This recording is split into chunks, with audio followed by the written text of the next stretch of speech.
I never thought my heart would start racing because of my best friend's mom. It all began with a book, some flowers, and a few pictures on a lazy Sunday in Seattle. My name is Jaden. I'm 23, fresh out of college, and hanging on as a graphic design assistant at a small startup in Seattle. It is not what I dreamed of when I was drawing logos in my dorm room, but it pays for my tiny apartment just outside Capitol Hill. Most days feel the same. I wake up, chug black coffee, fight with Photoshop, and try not to miss deadlines. On weekends, I might hit a dive bar with friends or just crash on my couch. Nothing special. No big love story. Just me trying to figure out where I fit in a city that feels too big. I have had a couple of flings back in college, but nothing that lasted. Nothing that felt real. Maybe I am too picky. Maybe I am just waiting for something I never thought I would want. My best friend since freshman year is Liam. We bonded over bad cafeteria food and old sci-fi movies. He works some finance job downtown now, wears shirts that always look freshly pressed, and somehow still cracks the same dumb jokes from college. We stayed close after graduation. If there is one person I trust, it is him. His mom, Danielle, has always been part of the picture, like quiet background music. She is 42, a high school art teacher. She is always put together, but never loud about it. I met her the first week Liam invited me over during freshman year. She asked if I wanted a soda, reminded us not to be too loud, and smiled in that calm way she has. I knew she had been divorced since Liam was in high school, but I never asked about it. She was just Liam's mom. Kind, steady, and, in my mind, from a different world. That Sunday afternoon, I was biking over to Liam's place in Fremont to return a beat-up copy of Dune we had argued about for weeks. The fall air was crisp, and the sun was trying to push through the clouds like it always does here, but the sky stayed more gray than blue. I leaned my bike against their white fence, the same one I had seen 100 times, the paint chipped in places. Liam's car was not in the driveway, which was weird. I figured I would just leave the book and head out. As I walked up the path, I saw Danielle on the front porch. She was kneeling by a wooden planter filled with bright marigolds and some purple flowers I could not name. Her hands were covered in dirt. She wore a loose white button-up tucked into faded jeans. Her caramel brown hair was pulled up in a messy bun, a few strands catching what little sunlight there was. She looked focused, but there was something else in her face, too, a hint of tired, maybe lonely. I could not quite place it. I was about to turn back when she glanced up and caught me staring. "Jaden," she called, her voice warm but surprised. "Didn't expect to see you. Liam's out. I think he's at some work thing." "Oh," I said, holding up the book like it was proof I was not some porch stalker. "Just dropping this off. I can come back later." Quote. She stood up, brushing dirt from her hands, and gave me a soft smile. "No, don't go. You got a minute? I could use a favor." I shrugged. "Sure. What's up?" She nodded toward the flowers. "I just put these together. Thought I'd take some pictures for my art class Instagram. You know, inspire the kids.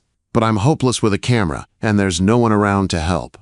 She let out a small, self-conscious laugh. "Think you could snap a few?" I chuckled. "I'm no pro, Danielle. I just mess with Photoshop at work. But I'll try." She smiled a little wider. "Just Danielle. You're not one of my students." I took out my phone and stepped back, trying to see the scene like a design project. She stood by the planter. The soft afternoon light fell across her face and hair. The rough cement wall behind her made the flowers in her white shirt stand out even more. "Okay, tilt your head a bit," I said. "Maybe smile."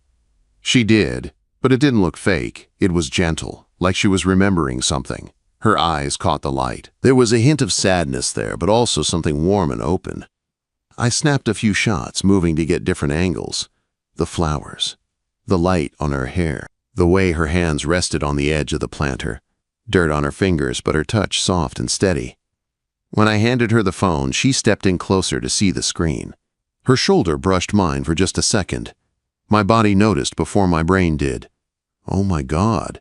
She breathed, almost more to herself than to me. "I don't know." like I'm 30 again." She laughed, but there was a small crack in it, like she was surprised by how much it meant to her. "You don't need to be 30 to look good," I blurted out. The words came out faster than I could stop them. My face burned. It sounded like some cheesy line, but I meant every word. She didn't laugh it off. She looked at me instead. Really looked. Her lips parted a little like she was searching for the right reply. "Thanks, Jayden," she said softly. "Can you send me those? I'd love to have them." "Sure." "Where should I send them?" I asked. She hesitated, then pulled out her phone. "If you don't mind, I'll just put your number in. Easier that way." I tried to act casual while my heart thumped hard in my chest. She typed in my number and sent me a quick text. A simple smiley face and "thanks again." I sent the photos back to her, then said goodbye and headed to my bike, the book still in my bag. On the ride home, I couldn't stop thinking about the way she had looked at those pictures, the way her eyes had softened. It wasn't just gratitude. It was like no one had made her feel that way in a long time. That night, after I got home, I tossed Dune on the coffee table and fell onto my worn-out couch. I opened my phone and looked at the photos again. I noticed little things I had missed before. The way the light traced the curve of her cheek. The way her dirt-stained hands still looked gentle. I told myself I was just proud of the shots. Around 9 p.m., my phone buzzed. I almost dropped it when I saw her name. "Thank you, Jayden. Those photos made this middle-aged lady feel like she can still turn a head or two winking face." I stared at the message. The wink hit harder than it should have. This was the same woman who used to tell us to keep the noise down during video games. I typed, erased, typed again. Everything sounded either too stiff or too flirty. Finally, I sent, "You don't need magic to turn heads, Danielle, just someone who knows how to see you." My stomach flipped as soon as I hit send. Had I crossed a line? A moment later, her reply came, "You're sweet. Good night, Jayden." My pulse didn't calm for a long time.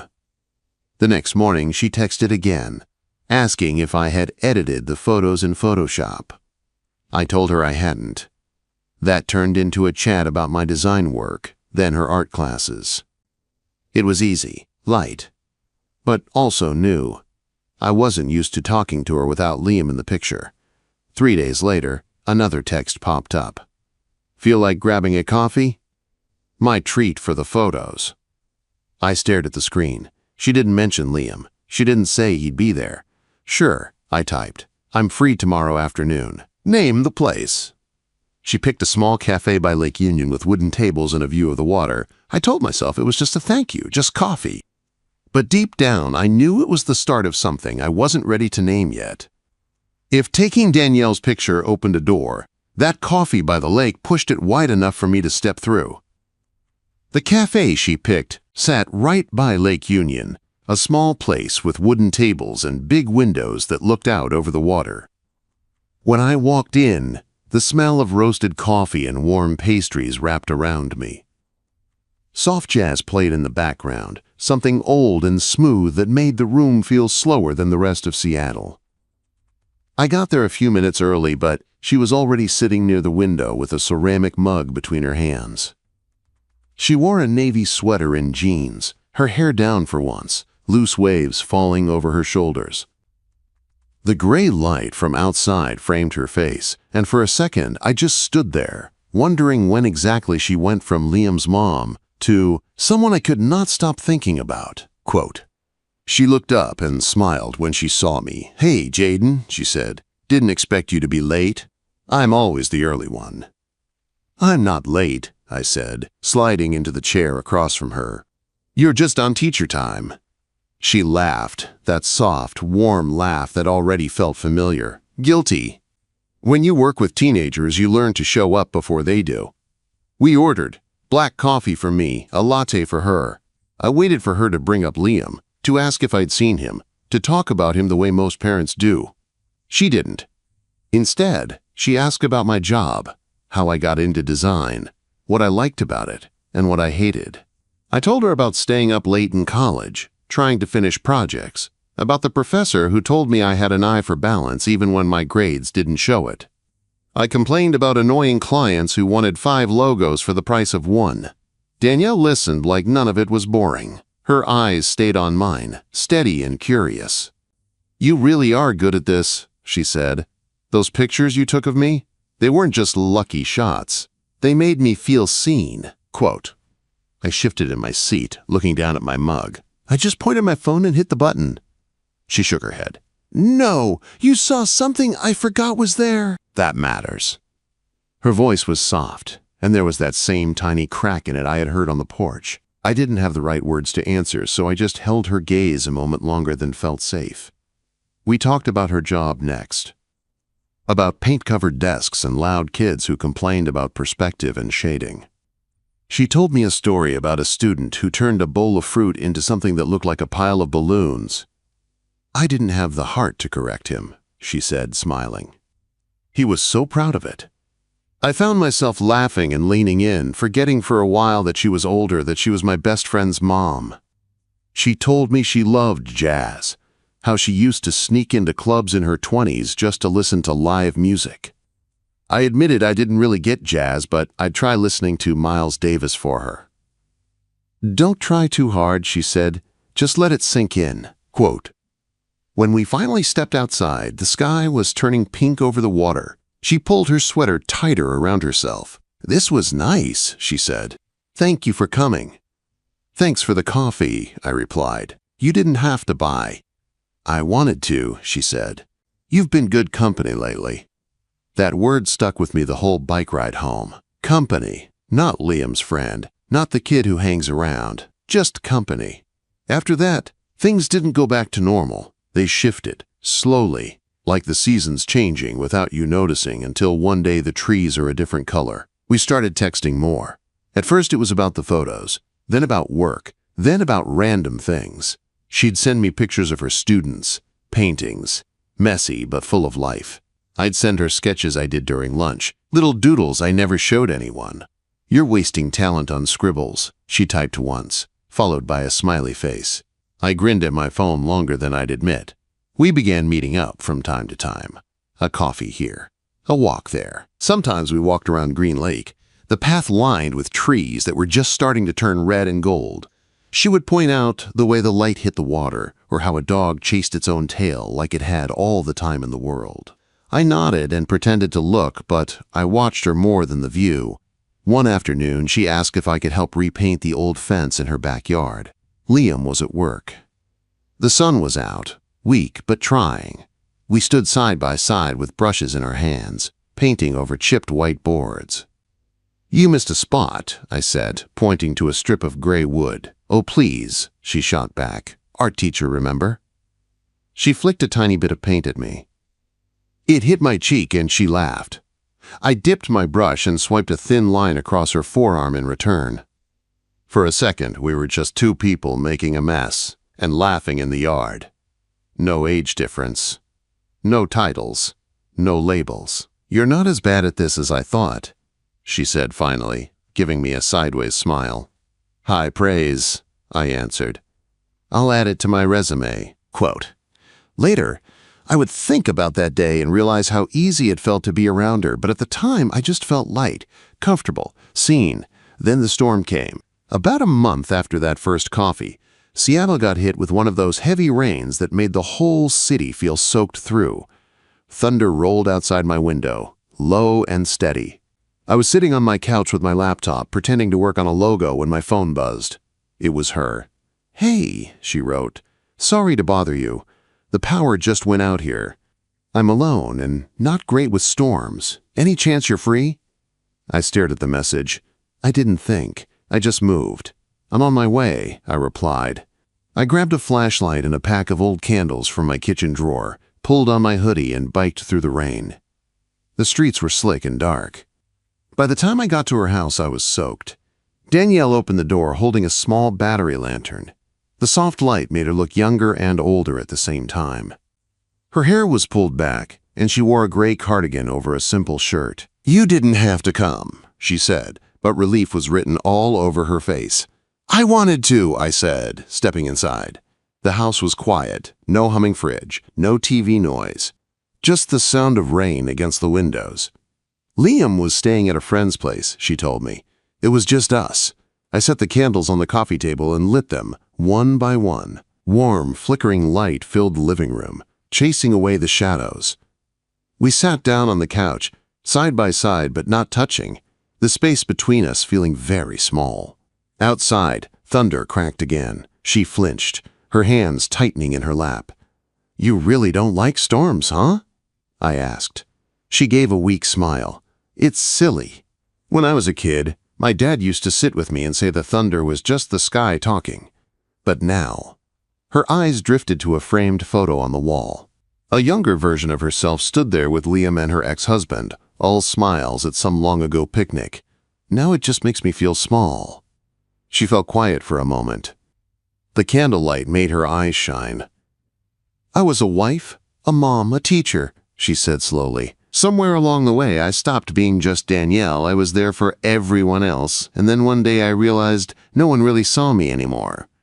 My chest tightened. I didn't know how to fix that. I wasn't sure anyone could, but I knew what I had seen through my phone lens and with my own eyes. "I see you," I said quietly. She looked at me then, really looked, like she was trying to decide if she could trust what I said. "Not just as Liam's mom," I added. "I mean you, your art, your jokes, the way you talk about color like it's a language. I see you." Her breath caught. She shifted a little closer. Our shoulders brushed, and this time neither of us moved away. "Have you ever felt invisible?" she asked, her voice barely above a whisper. I thought about my desk at work, about how easy it was to be another nameless guy behind a screen. "Yeah," I said, more than I'd like to admit. She nodded, like that answer mattered more than I realized. We sat there in the quiet, the storm softening outside, the room full of candlelight, and something else I didn't know how to name. When the power finally flickered back on, both of us blinked. The spell broke. She laughed softly, embarrassed. "Guess the sky's done talking," she said. We stood up. She started blowing out the candles one by one. I picked up my flashlight. "Thanks for coming," she said at the door. "You really didn't have to." "I know," I said, "but I'm glad I did." She smiled, small but real. Me too. I biked home in the light drizzle, my clothes still damp, my mind loud. I didn't tell Liam where I had been. I didn't know how.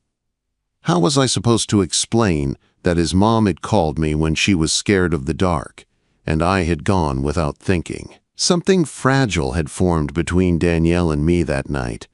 A small, bright thing that lived in the space between what we were and what we were not allowed to be. And I had no idea what to do with it. The night of the storm did something to us. I could feel it in every message after that. Life on the surface went on as usual. I still dragged myself to the startup every morning, fought with fonts and color palettes, tried to make boring client ideas look interesting. I still grabbed drinks with coworkers on Fridays and pretended I was just another 20-something trying to figure his life out. But under all that, there was this quiet line between Danielle and me. It hummed under every text, every small moment. She would send a picture of a student's painting, some wild mix of colors. "Tell me this doesn't look like a crime scene," she'd write. I'd send back a doodle of the same painting turned into a cartoon monster. "You're welcome," I'd reply. "Modern art fixed." She'd answer with a laughing emoji and a "You're ridiculous," and I'd stare at my phone longer than I should. I didn't tell Liam about any of it. About the storm. About the candles. About her asking if I ever felt invisible. Every time I thought about bringing it up, something in my chest tightened, and the words stayed locked behind my teeth. A couple of weeks passed like that, steady and strange. Then one afternoon, Liam texted me, "Hey man, Mom's turning 42 next weekend. I'm throwing a small thing in the backyard. You better show up. I need help with the grill."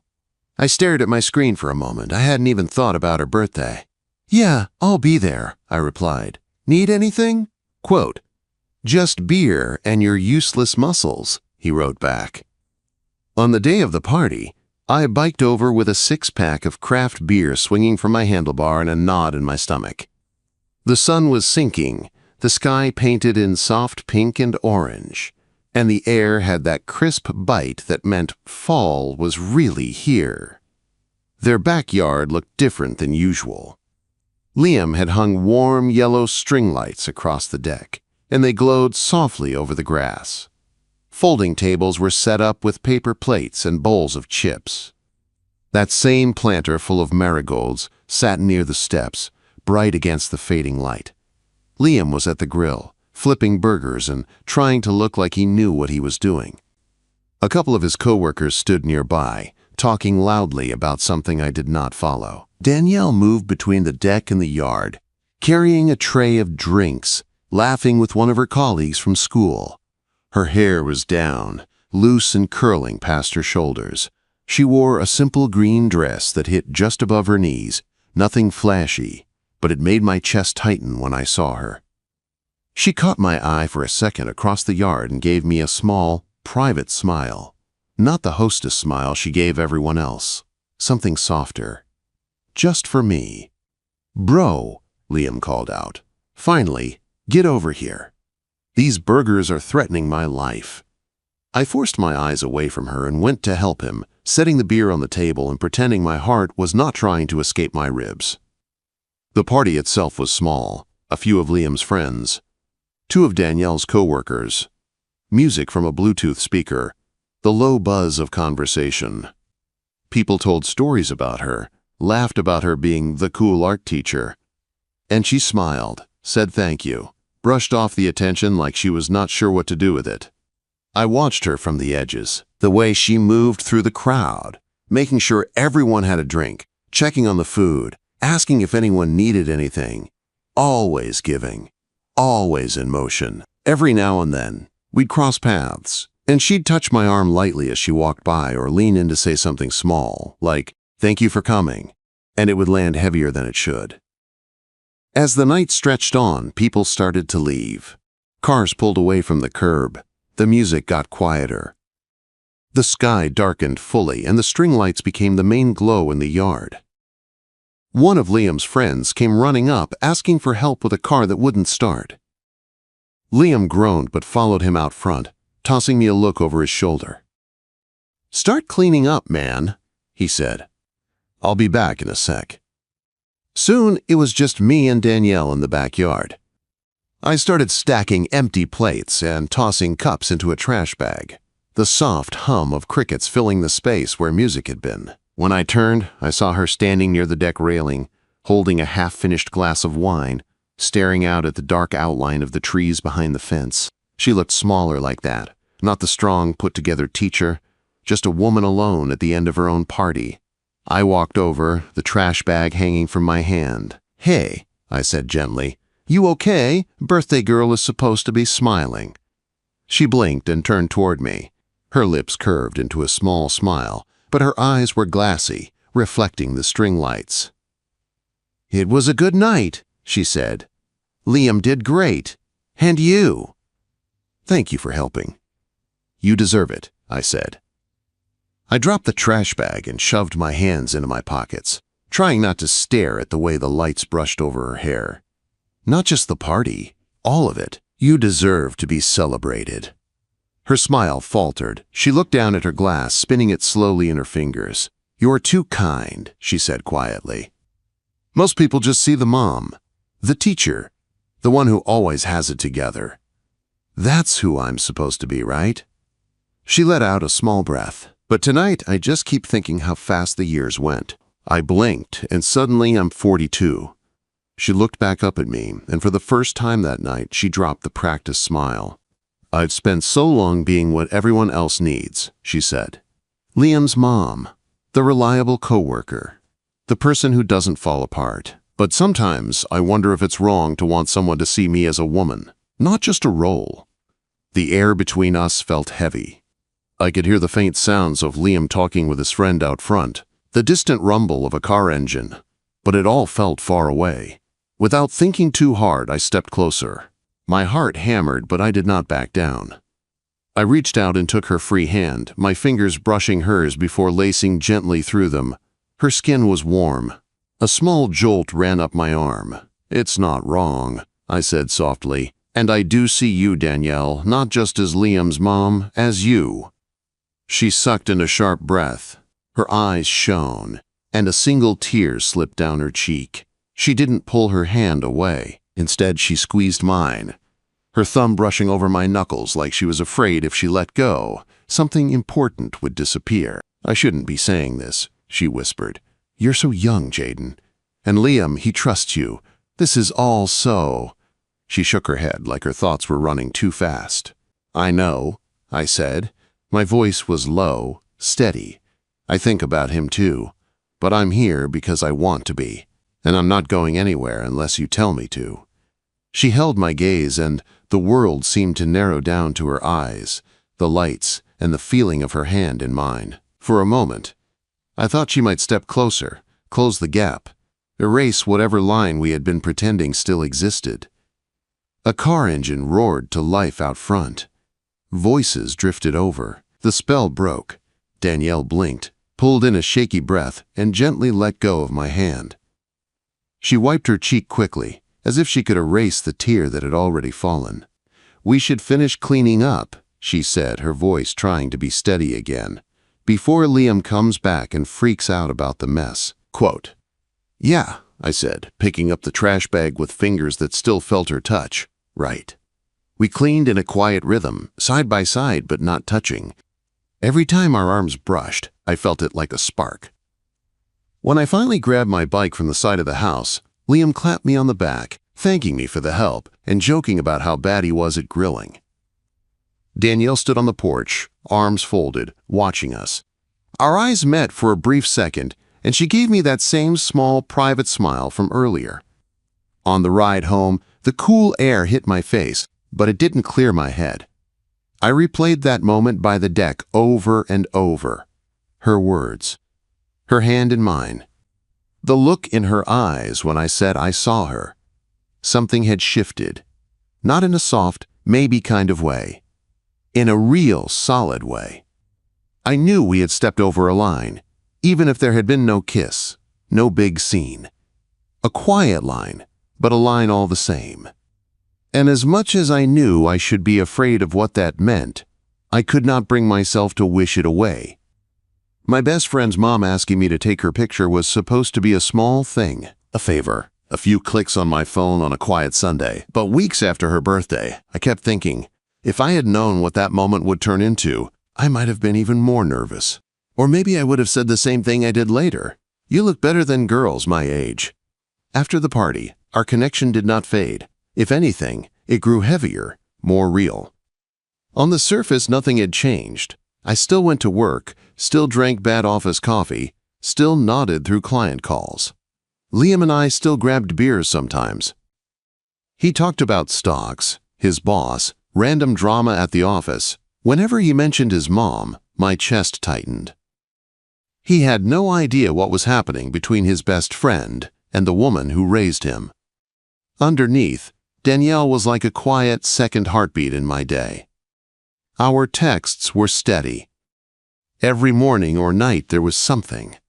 She sent me a photo of a messy painting. "Student tried to paint a cat," she wrote. "Ended up with a purple cloud with legs." I sent back a quick sketch, turning it into a cartoon superhero. "Fixed. You can pay me in coffee." Quote.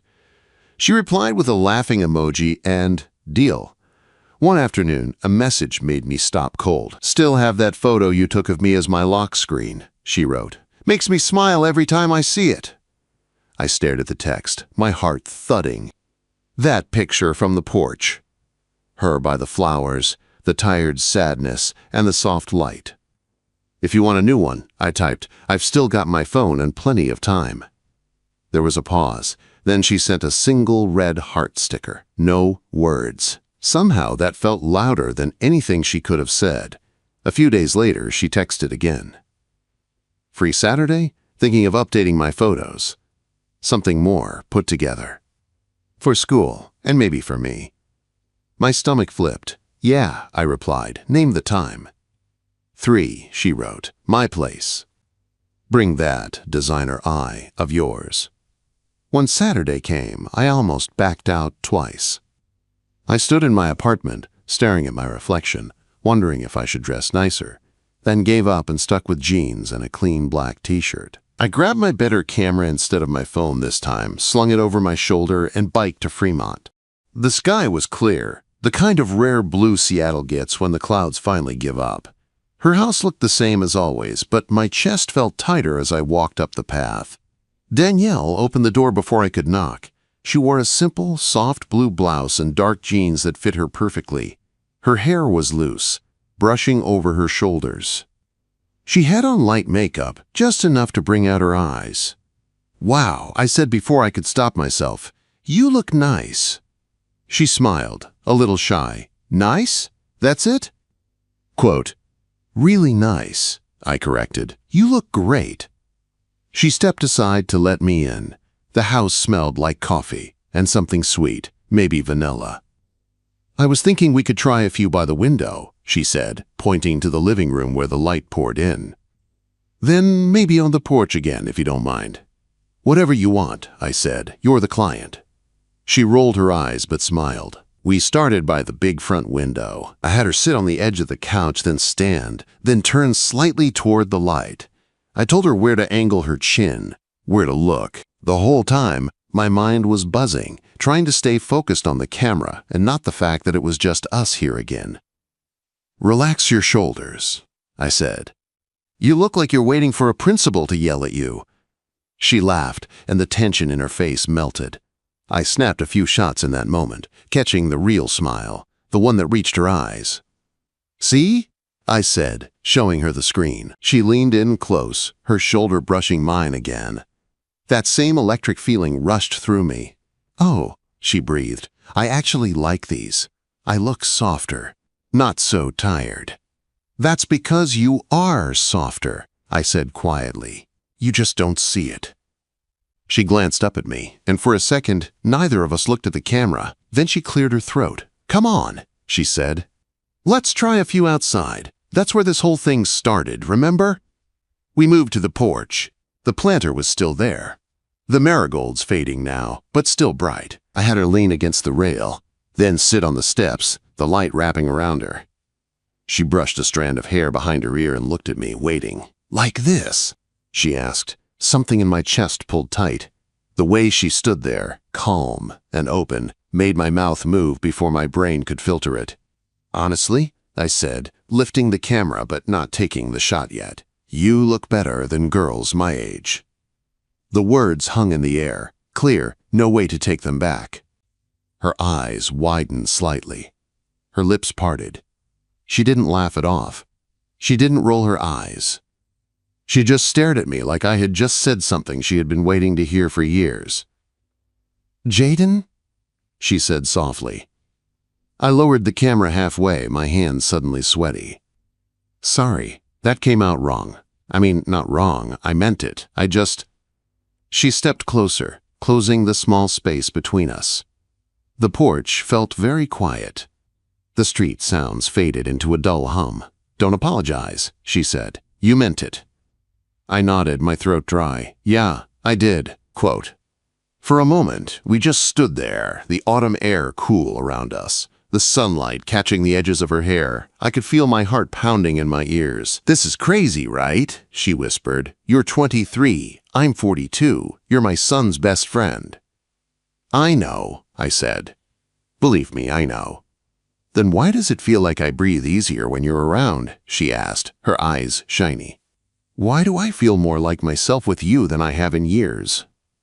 I swallowed hard, because I feel it too, and I've been trying to pretend I don't. For Liam, for you, for me, but I can't keep pretending nothing's happening. A tear slipped down her cheek, but she smiled through it. Not a big smile, a small, honest one. "You really do see me," she said. "I do," I answered. "And I don't just see you as someone's mom. I see you as Danielle. The woman who loves jazz and paints, who hates storms, who laughs at my stupid drawings, who makes this huge city feel less empty."